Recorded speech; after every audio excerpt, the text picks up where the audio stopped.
उठाइबे विषे भोला के जलसी से चढ़ाइबे रे कैसे कवरवा यू से उठाइबे विषे भोला के जलसी से चढ़ाइबे रे कैसे कवरवा यू से उठाइबे विषे भोला के जलसी से चढ़ाइबे रे आई बच्चे सावन बनल पुजरिया कावर उठा के बनबे कवरिया कोना के जलवा चढ़ाइबे के कैसे कवरवा यू से उठाइबे विषे भोला के जलसी से चढ़ाइबे रे कैसे कवरवा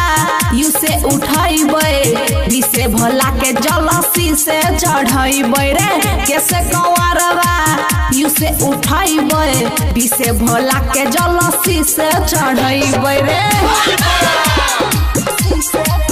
Presented by Lovely Films Entertainment.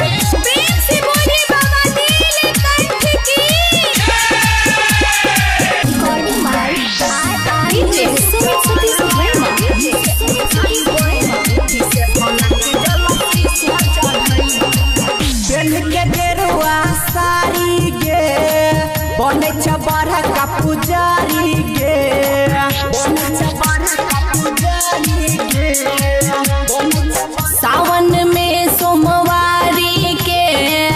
जल चढ़ाइबे त्रिपुरारी के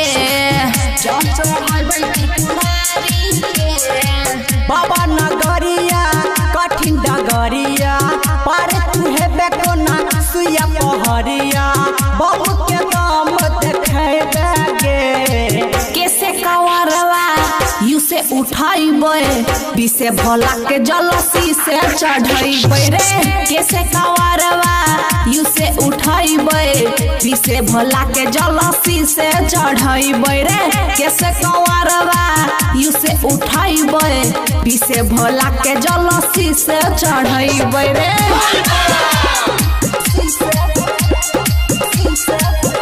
Presented by Lovely Films Entertainment.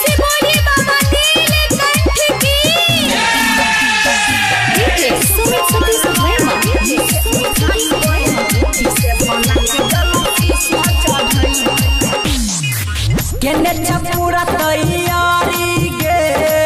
जाय छ भोला के दुआरी गे जाय छ भोला के दुआरी गे भोला के जलवा चढ़ाइबे रे मन चाहवर पैबै रे मन चाहवर पैबै रे हो प्यारे लाल राइटर राजा सरोज संगे पिए छ गाजा कावर संगे उठाइबे के कैसे कवरवा यू से उठाइबे विषे भोला के जलसी से चढ़ाइबे रे कैसे कवरवा यू से उठाइबे विषे भोला के जलसी से चढ़ाइबे रे कैसे कवरवा यू से उठाइबे विषे भोला के जलसी से चढ़ाइबे रे।